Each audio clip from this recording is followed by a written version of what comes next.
the holiday season, and traditionally that is the time for a Christmas special. And in days gone by, on television in this country at least, that would mean an extended version of your favourite show set in the sunshine.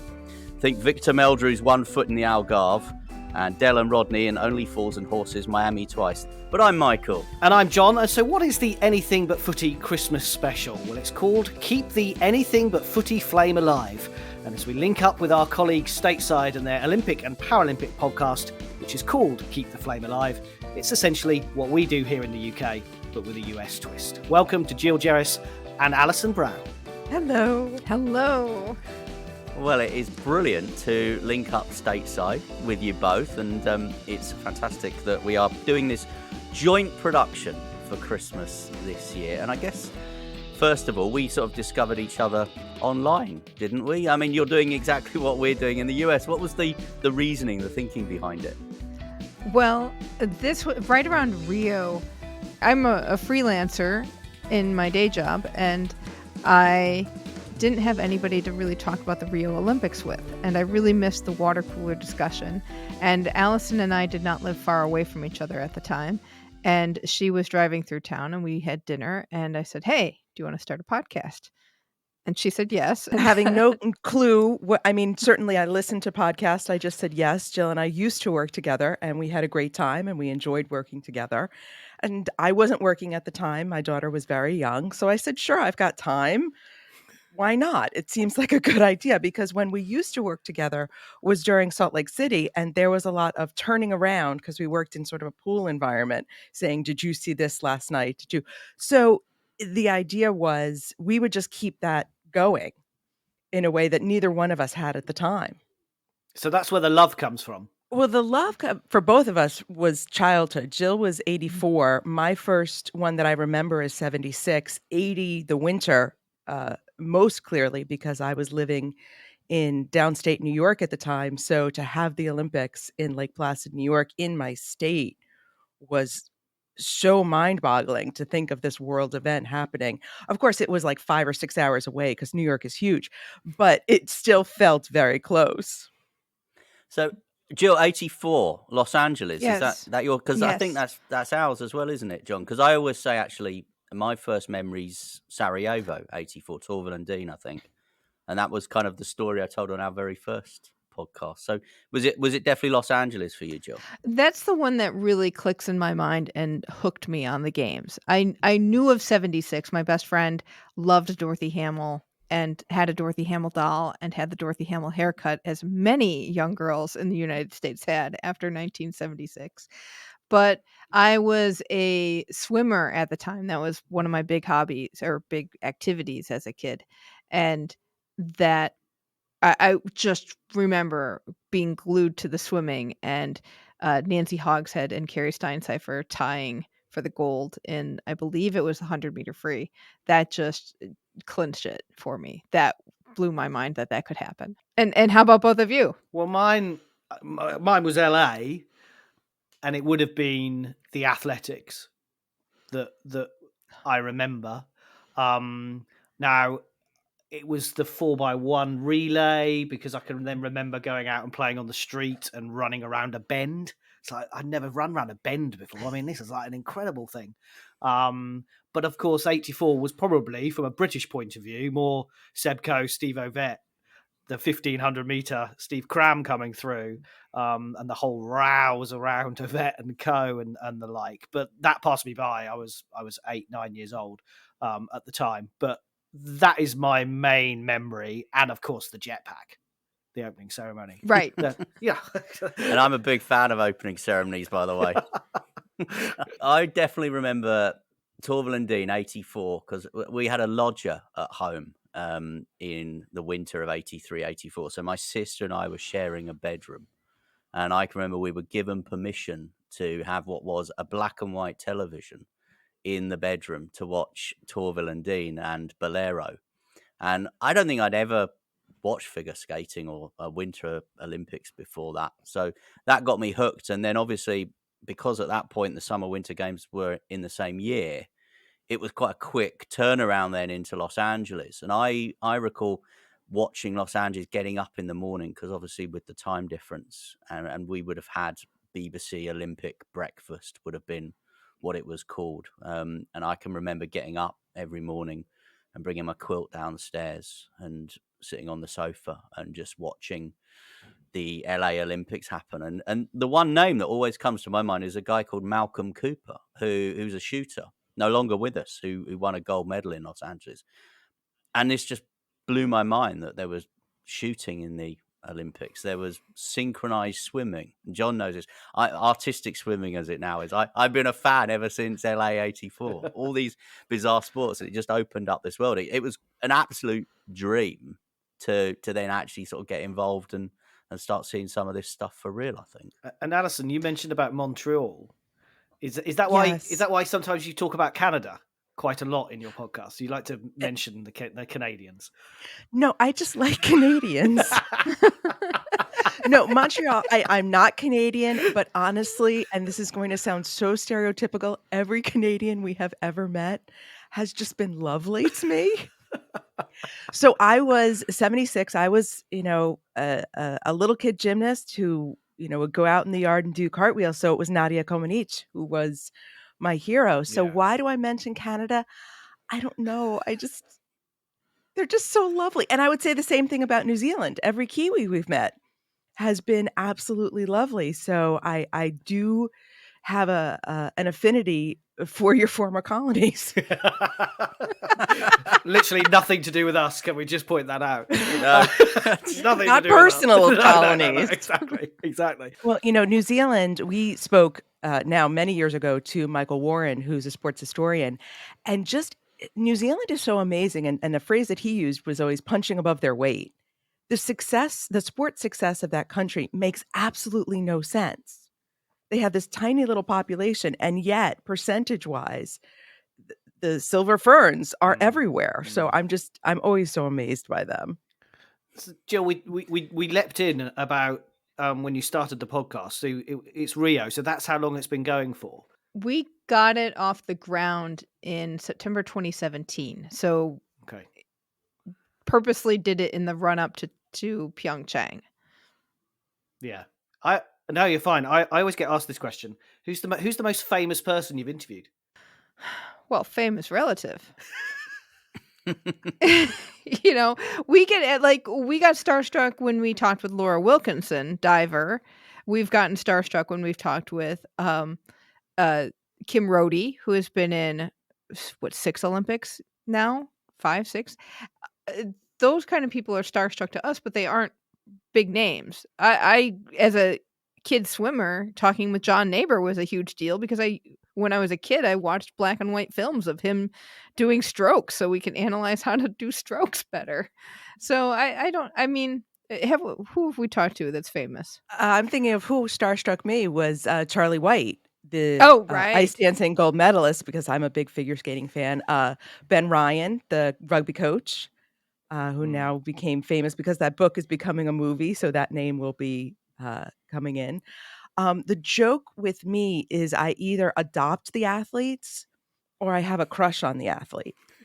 So I'm either going to bring them into my home as my new child. And this has nothing to do with age, because I wanted to adopt Deanna Price, the hammer thrower, because I was just I love her. And yet she's 15 years younger than me. No, more than 15, but clearly not young enough to be my child. So it's the ones that get us excited are not necessarily the ones that everybody would recognize, or they're very famous in a niche. Have you ever wanted to adopt as a child one of our podcast guests, John? It's not probably top of my list. I might make them a cup of tea.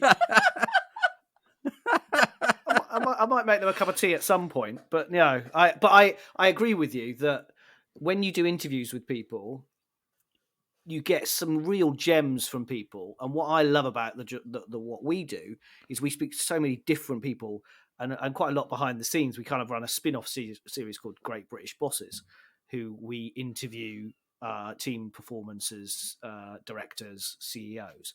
And you get so much insight from those people into the world of sport that however many times, and I don't mean this disrespectfully to any athlete that I've interviewed, but you never get that from an athlete because they're so focused on what they're doing that sometimes you don't really get a story from them or gems from them. But I do find that I really enjoy speaking to people who work behind the scenes. And my total boy fan podcast would be Seb Coe. Literally every time I speak to Seb Coe, I just melt. He could literally just talk Chelsea Football Club to me on a podcast called Anything But Footy, and I would still be happy. I just let him do it because he's just Seb Coe. Okay, so I have a question about Seb Coe. Does he make you call him Lord Coe, or is he just Seb? Seb.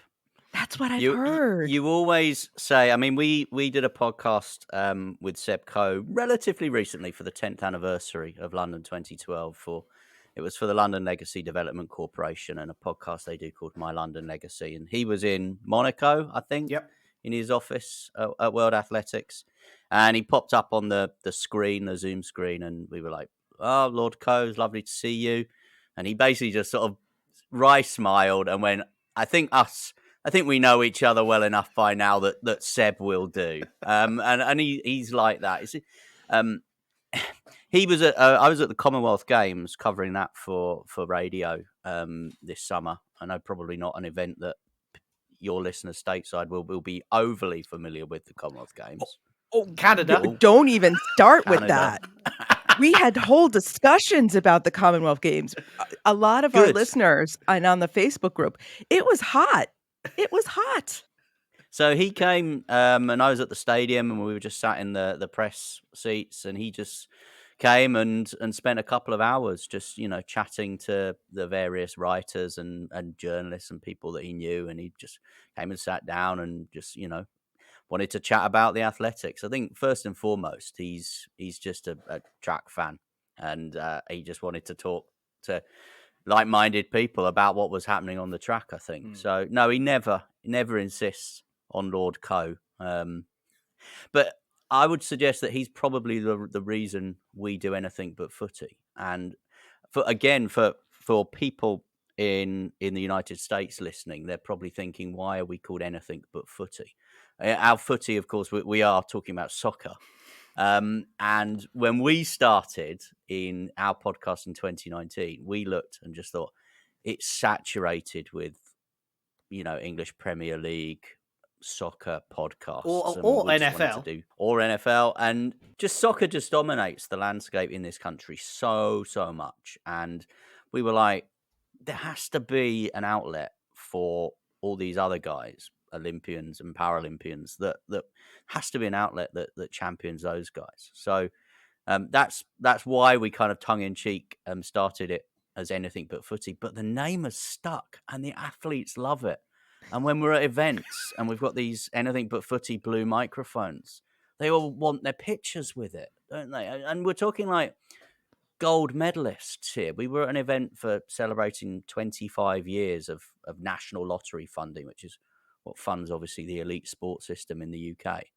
And we had all these like multiple gold medalists there, and they just wanted their picture with that microphone. It was bizarre. It was really good. And then it was obviously a bit weird because Team GB put a soccer team, a football team, a women's team into the Olympics. So I had to go to the team announcement and have the press team go, "This is Michael from Anything But Footy. Now speak to this football player." Have you had those moments where people have fanned over you and you're just so confused by it? I can safely say no. No, I don't think so. I think the athletes like the brand, they like the platform. And to go right back to the beginning, obviously you guys said you worked together. John and I used to be rivals, rival radio stations, rival networks. But we have been doing this quite a long time, sort of in the run up to 2012. So, to go all, TV reality show, these athletes, a lot of them have been on that journey with us a little bit, I think. And I think we do get that sense now with some of the big names that they do know us. They have seen us at lots of things. Someone like Tom Daley, for example, has seen me at the British Diving Championships, where 2 men and his dog go. And that then helps when you're on that Olympic stage, when you're winning a gold medal. It does make you proud when people, famous people are listening. We do have some amazing athletes who listen to our podcast, and that does make you feel quite proud that you do know that they listen and they are Olympic champions, and they're sitting there at home with their medals around their neck listening to our podcast. No, they don't do that, but you know. Full kit. That's exactly how we picture them too. Yeah, yeah, exactly. The big question, Jill, I really want to know, and Alison, is from a worldwide perspective, because we've spent the last 10 years, and we've made a podcast series this year, looking back 10 years of London 2012. What do people around the world think of London 2012? You see, that's hard because London 2012 is very special to me because that was really the first one I shared with my daughter. She was, let's see, like 9. No, yes, she would have been 9 at the time.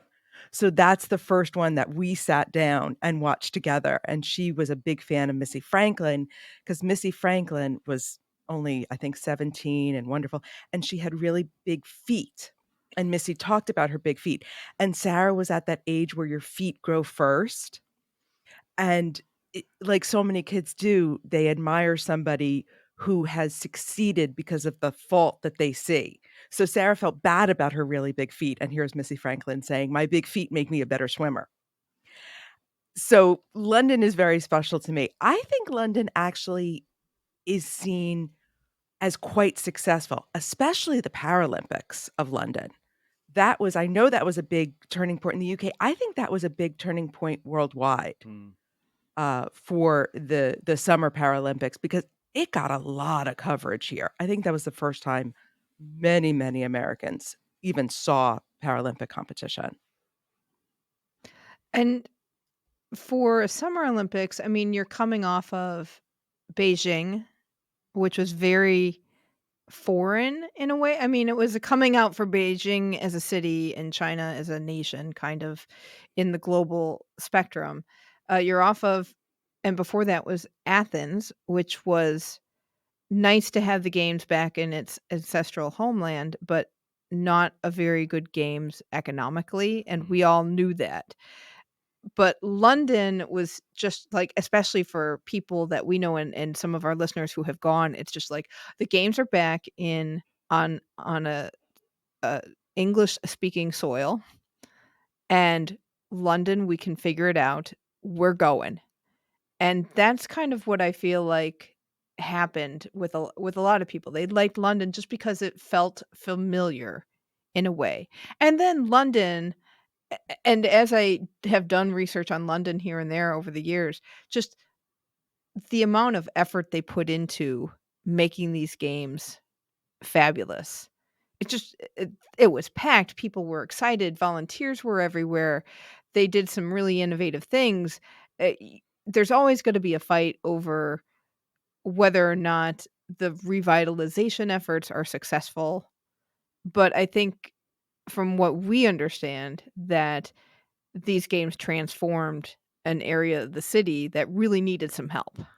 Yeah, absolutely. I mean, the phrase that is used is that an entire new neighbourhood was created at Queen Elizabeth Olympic Park, and it's quite apt, I think, this year that it was called Queen Elizabeth Olympic Park, to be honest. And the venues are there. They're still in use, and the aquatic centre, you can go down there on a Tuesday morning and they've got inflatables in there, and it's like your local swimming pool. And John and I have been in there and interviewed families that use it as their local facility because they live in East London. The Copper Box, which is where the handball was in 2012, is a multi-use venue now. You've got a netball team, the London Pulse netball team. You've got a basketball team that operate out of there. We've just had Rugby League World Cup matches there as well. The main stadium is the home of West Ham United Football Club in the English Premier League and is used for concerts. It's got Major League Baseball coming there. Obviously, still there's that athletics legacy around that stadium as well. The Velodrome is very much in use and obviously was the Commonwealth Games venue as well. But as well as that, all that other infrastructure has created this environment where you've got universities moving in, you've got museums coming there. So Victoria and Albert Museum building a second sort of base now in East London. And it's completely transformed. East London was not a place you would ordinarily choose to have gone to from 2000 and before 2005 when that bid was won. The famous thing that John and I talk about is the pile of rotting fridges. That's the Sebco story, isn't it, John? Yeah, it is an amazing place, and I think what I'm really interested in is that Paris don't seem to be doing it the same way. So Paris is obviously coming up next year, effectively year after next. What about LA? Are they looking at a park, or is it going to be more heritage buildings that are already there? Yeah, so what we know so far about LA is the existing venues. They're really pushing to very much use as much existing infrastructure. The LA Coliseum being the cornerstone of for the game, so that we're not spending millions and literally billions of dollars on building white elephants. Yeah, I would agree with that. That's really the push to show that you can have a cost-effective games. And I feel like throughout history, LA has been the city that shows the world how to do it, whether or not the rest of the world appreciates that or likes how Americans do it. LA saved the movement. I mean, maybe that's going a stretch too far, but LA was very instrumental to the movement in 1984 because nobody wanted to bid anymore. So they had a games that was very successful and raised money. Now we're going to have a games where they're really not going to spend a whole lot of money on infrastructure. And I think, again, it's going to be profitable in a way. And they're already working on legacy efforts in terms of investing money into youth sports in the area now. So LA 84 has a legacy organization called LA 84, and some of that is preserving some history, and they have a lot of documentation that's helpful for research, but they also have a youth sports element to it and really have invested a lot of money into youth sports in the area. It's interesting, isn't it? I think in the future of hosting games now, with that cost in mind and the size of the games, that London's done it 3 times, Paris will be a 3rd time host, then LA will be a 3rd time host. We're going to get a more limited pool of cities that can step up. Certainly with the summer games. I mean, I don't know about you, but we've got huge question marks over what the future is for the winter games and how they're hosted. But obviously, people are talking about going back to Salt Lake City because to build a winter sports park to host the Olympics now just seems to be, you might as well just go and burn a load of dollar bills and pound notes, millions of them, billions of them in the street. I know when we were in Beijing and we went up to the mountains and just saw these resorts plopped down in the middle of nowhere, and it would be miles and miles and miles from anything. It was very disconcerting, and the fake snow and the everything just felt so dropped from outer space and so not integrated in the surrounding areas. And of course, Lake Placid was much, much smaller, but we visited Lake Placid almost at the start of the podcast, 5 years ago, and how that entire town was the Winter Games and how it's all still used. And then you've got climate change built into that. So yeah, the Winter Games is always not quite the ugly stepsister, but it definitely is the smaller of the 2 events, and fewer countries could host and are interested. And what does that mean going forward? Of course, I should mention when London bid for 2012, didn't it beat New York? Wasn't New York one of the bidding cities? It was. Sorry. It's okay. Have you forgiven us? I have forgiven you because honestly, I had participated in a couple of the New York 2012 events, to getting excitement. And New Yorkers were exactly as you wanted to be. So they would come up to us as volunteers and say things like, well, where am I going to park with all these people here?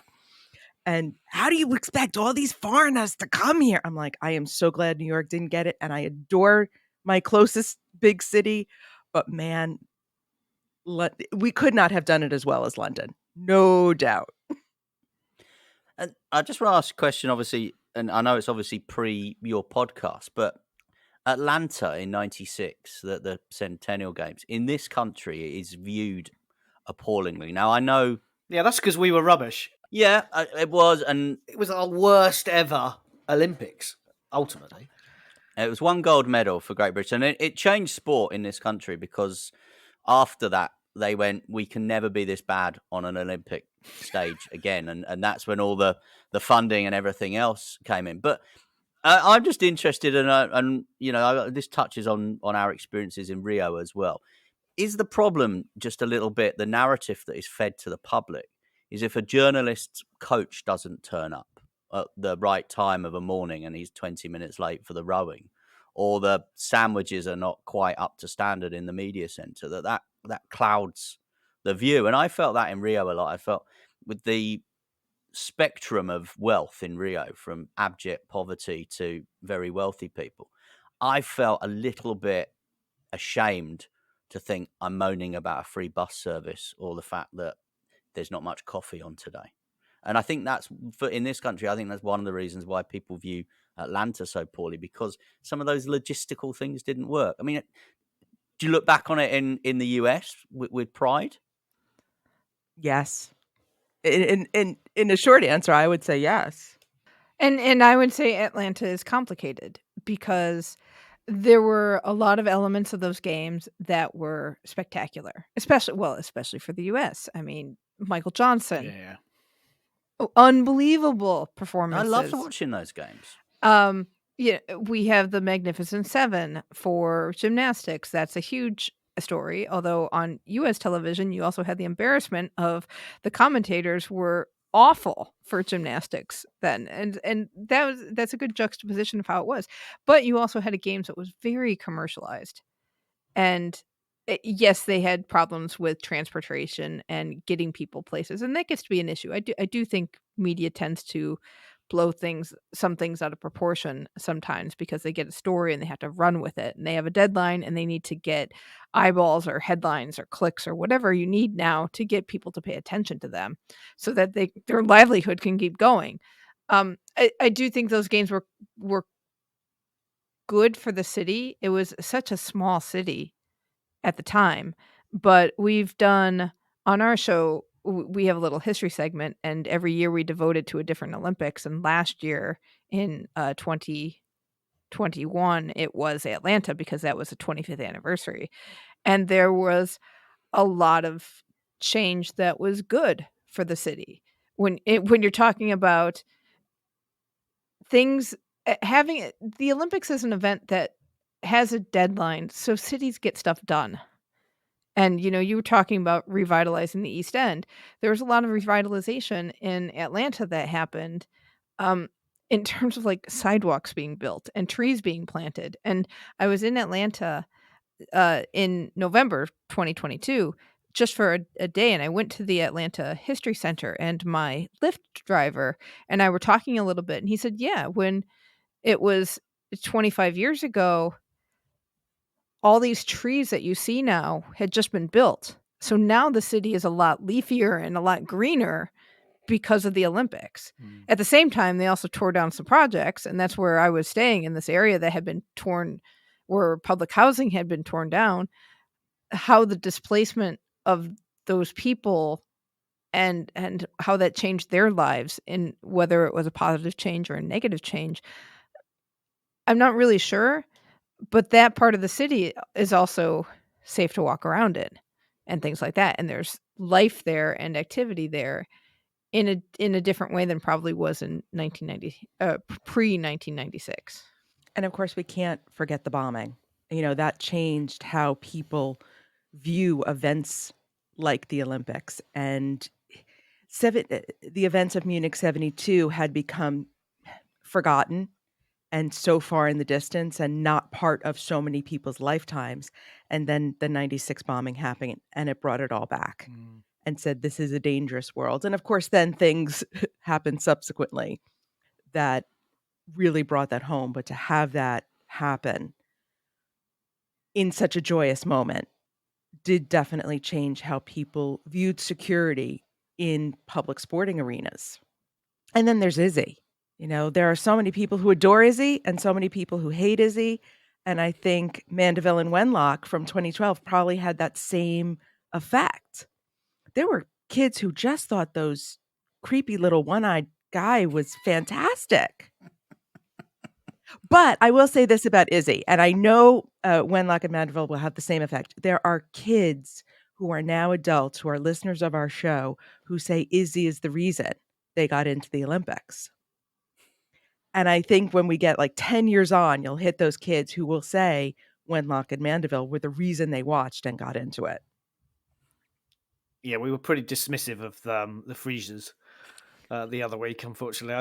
I thought they looked like the Smurfs to me, but anyway. I'm sure I'll love them in Paris in a couple of years' time. Just a thought on the whole after sell of the Olympics. Is this something that actually the Olympics could look at? Because we all know you guys have been to Beijing and we've been to Rio, and as soon as the Olympics is done, they're out of there. They're not looking back. They're on to their next city, their next host city. Actually, shouldn't more stories be told? And it is part of journalists as well to go back and as you guys did and look back, 25 years on or whatever. But actually, I've never known that, Jill, what you told me about Atlanta. And that has never come across in this. And actually, as Michael said, Team GB had the worst ever Olympics in Atlanta. And you could go back and tell that story from a British point of view and how actually beneficial it was for Atlanta to stage those games. And I wonder whether actually the Olympics needs to do, they all talk about sustainability and green games and all that. But actually, there does need to be some kind of legacy for every Olympics to ensure that it does change the narrative before the because we all know the reason why people don't want to host it is because it costs too much money and you get lumbered with white elephants.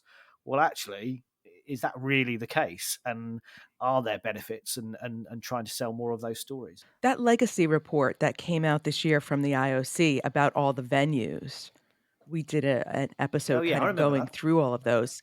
Yeah. And that was really important, I think, because it's exactly what you're talking about, John, that idea of let's look back and see what influence just these buildings had. Now let's do a legacy report on what we were talking about earlier. What's the effect on youth sports? What's the effect on infrastructure in the city? What other influences have come to play? I think Tokyo is actually doing a really good job in this because they had that 1 year after event. Remember, we just hosted the Olympics last year. Look at all these cool things we're still doing. I thought that was brilliant.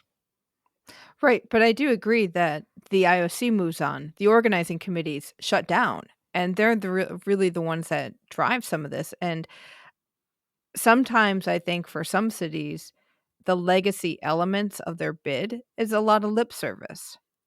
And they don't really think about it, and because it takes time and effort and money to build a solid plan and to make sure that plan gets implemented afterwards. And Montreal is a surprising city of how they've made stuff work, because we all know Montreal had a horrific debt from running those games. And I went up there in 2016. No, I went up there in 2016 when it was an anniversary year, and they had a whole bunch of museum exhibits around those games.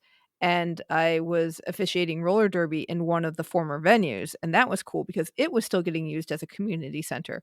But then we had them on the show, I think in 2019. I was up in Montreal again, and they are working so hard to make that stadium something that is used. And there's a lot of events that go on there. They have movie shoots in there as well. They can use it as sets for different things. The pool is just like the pool in London. It's a community pool. It's fabulous. They have athletic centers. They're really trying to make something happen because they know that it's a really expensive endeavor. And I do think cities try, and we just don't get to see a lot about that. What I noticed in about the 5 minutes I watched of the figure skating Grand Prix this weekend, it was in the Torino venue for the figure skating. That was great. I was going to say, see, Canadians, fabulous. Where would you love the Olympics to go? If you could plonk an Olympics in a city, a region, where would you like it to be? Stockholm. Oh, yeah, there. I have been pounding the Stockholm drum since they lost the bid to Milan. That bid was so good. So good. So well thought out. So controlled. Not a lot of room for messing about, for lack of a better phrase. But it just was such a fantastic bid. And we are having so much trouble finding proper host cities for the Winter Olympics. And how more appropriate could it be than being in Stockholm?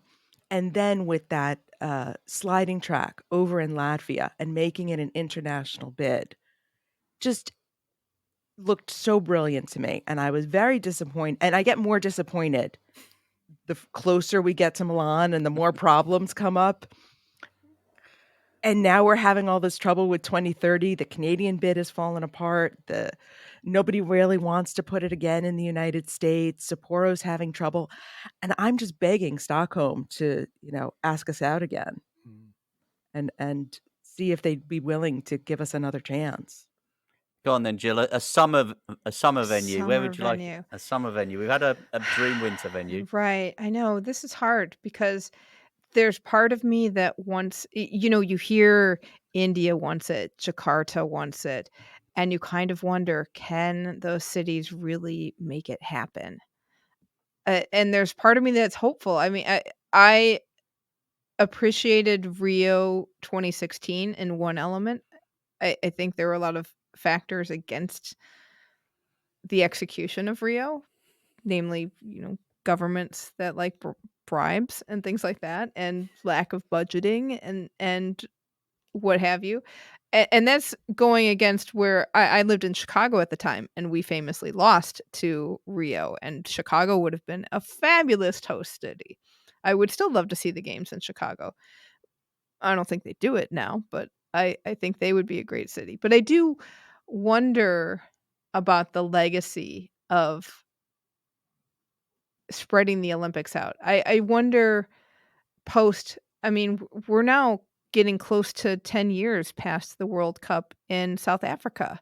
Would South Africa be able to host an Olympics? Well, of course. I don't know. It would be nice to see. Of course, Durban. They should have been hosting the Commonwealth Games this year. Yeah, and they pulled out, which is why Birmingham stood up for it. So I agree. I think South Africa would be an amazing place for the Olympics. I'm definitely not thinking Qatar. It's like avoid that at all costs. Don't know why you want to go do that. But I've written down Stockholm, Atlanta, Montreal, holiday destinations for the Cushing family. We need to go and visit these places. You've literally sold these places for me. I thought you meant you and me. I thought we were going on holiday. Taking your wife and child on holiday. How disappointing. Why we're looking to the future? I mean, what's your views on the sport program? Are there sports that you would cut, winter or summer? Are there sports that you'd like? Do we want to get NFL in there? No. Anything but footy. No. Anything right? but footy. Well, I thought it was very interesting because you both spoke to Sky Brown, the skateboarder. Why did the word skateboarder? Thank you. I was about to say figure skater, and I'm like, no, that's the wrong skate. The skateboarder, and we were both troubled in Tokyo with how young all those skateboarders were, and was the sport ready? If your top athletes are 16 and under, is the sport really ready to be on the Olympic stage? I mean, she is a very sweet kid, and I loved that interview because you were very gentle with her. She's 13. Yeah. I mean, talk about adopting a child. I mean, she really is, in almost grandchild territory for me at this point. I mean, she's so young. And so that's a sport I question, just because was it ready for this kind of stage? Interesting on Sky, because John mentioned earlier we do the spin-off Great British Bosses. So when skateboarding got that nod, if you like, we went and interviewed the chief executive of Skateboard GB, a guy called James Hope Gill, who lives not too far from me. And it literally Skateboard GB was him in his bedroom. That was it. It's now, because of that medal, an organization that employs about 18 people, as I understand it. So because the medal triggers the funding, and so that's why it's been able to. So I go down, I see James. It's pre-pandemic, so we're doing it in person. And I say, why is Sky Brown representing Great Britain? Why not the US? Why not Japan? And if I could just put something back to you, Alison, on what you said there, on that idea of being so young and welfare. What James Hope Gill said to me was that what Great Britain said to Sky Brown was, just carry on doing what you're doing. Carry on going and doing your competitions that you want to do your appearances that you want to do. We're not going to put you on a program. And what the States were saying, what Japan was saying was, you come here, you're on a program, we're going to start weighing you every day, which you don't want to be doing with a 13-year-old girl as a father of girls that are 12 and 10. You don't want to start that kind of activity, behaviors with them, do you? So what Great Britain said was, we will support you to get you to the qualification, and we will help fund that, and we'll give you the vest. But beyond that, we just want you and your parents to carry on doing what you're doing. And the States and Japan were like, no, you need to come and be part of the program. We need to see you. We need to have you here. We need to be doing debriefs and all the rest of it. So I do take your point totally, but I think the approach that they took with Sky in this country was as good as it probably could be. And I think, as I understand it, it was the parents' choice. Oh, I absolutely am thrilled that she was Team GB because on Team USA, she would have been plastered on cereal boxes. She would have been forced into commercials. She would have been a poster child. And I'm impressed with how protected she was by the British team. It was smart. I mean, she's a child. She's still a child. And the fact that we don't hear from her much except at competition time would not have happened in the United States because we saw it with Chloe Kim. We interviewed Chloe Kim, way back before Pyeongchang, and she was being trotted out at 16 years old for every media event. And she struggled from it. I mean, we've seen a lot of these kids struggle when they get trotted out, and Team USA does not do a great job of protecting them. Because I think actually one of the standout moments of Tokyo, one of the most important Olympic moments, was probably what Simone Biles did. And I know that there's always this debate that we will get fed very British viewpoint, very British coverage. As I understand it, you will as well get, we very much focused your TV coverage on what American athletes are doing. It takes a Simone Biles or a Usain Bolt, I think, in this country to sort of get beyond what the Brits are doing. And I think the Simone Biles story in Tokyo was probably one of the most important Olympic stories. How was that covered in the UK? I think it was a learning experience for a lot of journalists and broadcasters. I think, and I know certainly I was working for a radio station, and there were conflicting viewpoints in the radio station. Some people were of the opinion you shouldn't, put yourself up for the team and then let your team down. That wasn't my opinion, but that was certainly an opinion that was written about and broadcast. But I think certainly in this country, the discussions around mental health and the pressures of being an elite athlete, those discussions have ramped up significantly. And for someone like Simone Biles on that platform in that moment to say and do what she did, I think was a game changer. I think in the US, I'd be interested to hear how it is in the UK. We put so much pressure on children to be professionals at almost every level. There's so many children in travel team sports, and a lot of it is with the hopes of getting college scholarships because college is so expensive. And that doesn't happen. Most kids are not going to be pros. And the amount of money and time that parents will invest into maybe one child of several. This one child of theirs has talent, and everybody else kind of gets dragged along with it. And I do feel like kids get put under a whole lot of pressure that's not necessary, except for the reward of winning something, and like the internal satisfaction that brings doesn't quite equate the amount of sacrifice it takes to get there. And the payout at the end, where you really feel like we have to get a payoff to make it worth all the money that we've put into this sport, is not quite there either. I think it was one of the things that I really struggled with the whole Valieva case in Beijing, was her age, and a bit like what Alison was saying, and Sky Brown. You can sit there and go, well, why is it wrong? Because I had to do lots of interviews. I think Michael and I probably spoke about figure skating more in that week than we've ever spoken in our entire lives since Torvill and Dean in 1984. But I was doing interviews with radio stations with just presenters who were just interested in the story. It crossed over. It was one of those stories, and it was like, well, why are the Russians pushing for her to compete?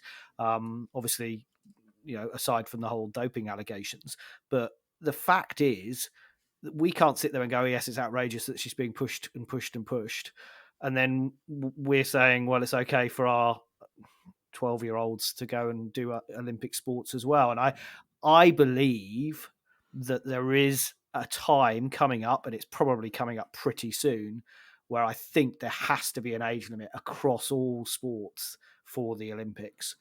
And because the world has changed.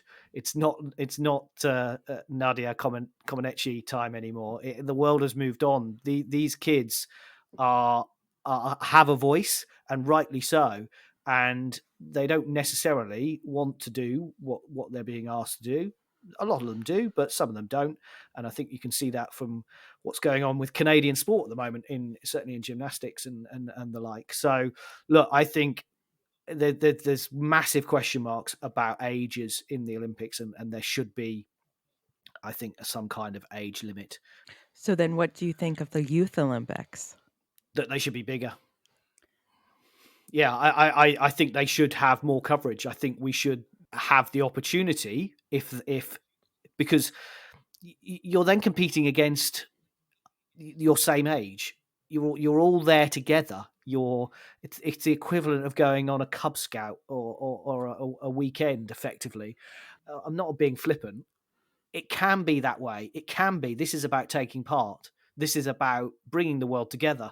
Cool. We've heard Thomas Bach talk about how the Olympics wants to bring unity together for the last 3 or 4 weeks as he's pushing his Russian athlete agenda through, very much so. But if you get the Youth Olympics and it's a jamboree and it's a party in effect, but it is from 14 to 18-year-olds.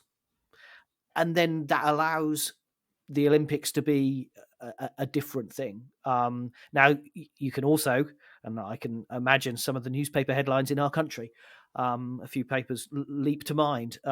If you're good enough, you're old enough.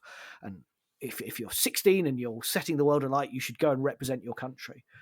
Not necessarily the right thing to do, I don't think, in the way that the modern world is. Yeah, we've had Sky, obviously, I think, they did it the right way. They go back to 2008, Tom Daley, 14-15. He has just grown up and matured and just become a phenomenal young man. And I mean more than just diving here. I mean, just in everything that he does, and the platform that he has, the role he had in the opening ceremony of the Commonwealth Games in Birmingham this year as well. And he went to the games very young, but it doesn't seem to have had that destructive effect on him. So I agree with John. I think an age limit's coming, but I think more needs to be done on the systems that are producing these athletes, because it can be done right. And you talk about the togetherness. I think what was really interesting when skateboarding was how together all those skateboarders were at the end. Whether they'd won medals, lost medals, fallen over, done really well, achieved an outstanding personal best. There was that brilliant togetherness at the end. And I thought that the new sports in Tokyo really energized the program. Well, we talk about legacies in Olympic cities and host cities. I wonder if we should look at not necessarily legacies, but how the games have treated athletes 10, 20 years down the road. And especially for young athletes, was their involvement in sport good for them? Was there how was it detrimental in some ways? Or how did it affect their body? Because I know, at least for us in the US, we famously think of Tara Lipinski, who won the gold at Nagano for figure skating at age 15. And by age 19, 20, she already was having hip replacements. And you don't have that. I think it's a really important, again, having that profile. You only hear of the people generally who go on and be successful. So the youngsters who go on and achieve things. But we also know that there will be so many that will have, not even got to that level and had their lives potentially ruined because of it as well. I think it's a really interesting way of looking at legacy and looking at the benefits. And it's one of the things in this country that UK Sport, who control the money that gets passed around from the government and the lottery to the federations that run sport, it's one of the things they're really looking at is helping also successful athletes retire. Because what do you do at the age transition? Yeah, what do you do at the age of 34?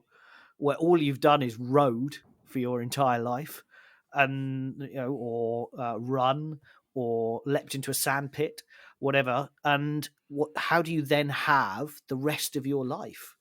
Because there were more and more people taking part in sport and the Olympics, and but you want them to feel like, because we laugh, they say, oh, we do interviews with them, say, oh, you're retiring, and they're like, well, I'm not dying. They've got the rest of their lives to lead, but we say they're retiring from sport at the age of 24. Lots of swimmers do it. So it's something that they're really working on in this country, is helping them have another part of their career, rather than, well, when we stop, it's the end.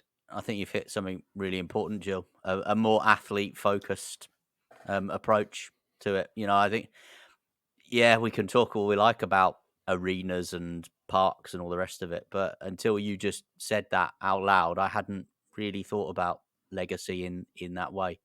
And I think you should be sticking that in an email to thomas.bach@ioc.org or whatever, because I think it is. It's just how athletes transition out of elite sport at whatever level, whether they've won 17 gold medals or whether they finished 23 out of 24 or whatever it is. There has to be more done around welfare. I'm conscious of time, and we've been rattling on. So we'll aim to sort of bring it to a conclusion then by looking ahead a little bit. Who are our stateside athletes that we should be, and our Canadians, Alison, that we should be looking out for then next year in Paris? Well, we have our own country in our show called Shukflistan, made up of our guests. So we don't just talk to American athletes. We have our Shukflistanis. So I will say two that are American that we had chatted with that'll be back are Maggie Shea and Stephanie Roble, who are sailors, both coming back from injuries and various health issues and looking really, really great right now. I do not have any Canadians that I can talk about, nor New Zealanders, but that's what we'll be working on over the next year, I think, to get some more people for Paris 2024. John, who's your one to watch from a Team GB point of view? I've got a name written down if you... I think we're going through a huge transition. We talked about this a minute ago, and I think there's a lot of our big name athletes who will be there, a la Max Whitlock in gymnastics and probably Tom Daly in diving, but they're all kind of, again, ending their careers. They're kind of coming to the end of their careers, and they're obviously the obvious ones. Laura Kenny, I think, has said this week that Paris is her last Olympics, and she won't be coming back on the cycling.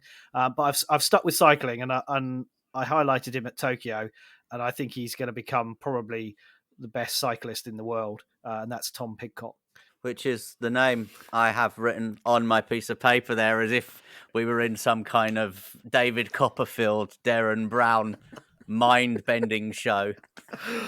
We've done this too long. I knew the name that you were coming up with, and I'd written it down a while back. Yeah, he can do road cycling. He's the mountain bike Olympic champion. He's going to come back and defend that in Paris. Does cycling cross. He's a world champion at that. So he is incredible. These are the people why we started our podcast. We should just talk about these people because nobody else talks about them until they have become these mega superstars in Team GB land. So should we do this again over a coffee and a croissant on the Champs-Elysees in person?